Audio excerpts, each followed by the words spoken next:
And let me ask you about some comments that Donald Trump made last week in inviting the Russians to hack into Hillary Clinton's emails, a comment that he later said he was being sarcastic about. He did later say that he did not have any business dealings with the Russians. Let me put this up on screen. It says in this tweet, "For the record, I have zero investments in Russia." He was saying that in reaction to Democrats who were suggesting that perhaps he's taking this soft approach on Russia because he has business dealings there. But according to the Washington Post, Senator, there is strong evidence that Trump has received significant funding through his businesses from those Russian investors. What can you tell us about these investments? What are you aware of? Is he coming clean on this?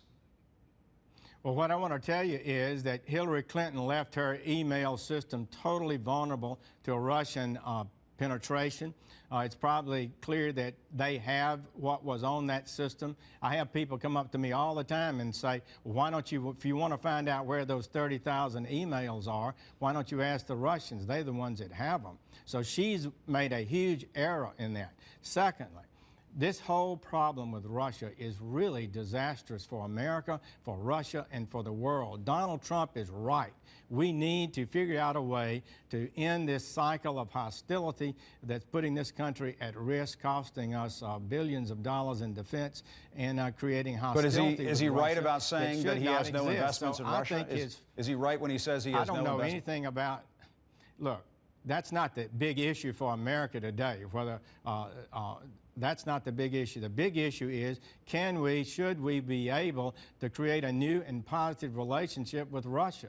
I think it makes no sense that we're at the hostility level. Let me ask you, Senator, Hillary Clinton tried this reset, and it failed, and we need to see what we can do in the future. In your view, is Vladimir Putin a good leader or a bad leader? Is he a good man or a bad man, in your view? What we need, we have a lot of bad leaders around the world that operate in ways we would never tolerate in the United States.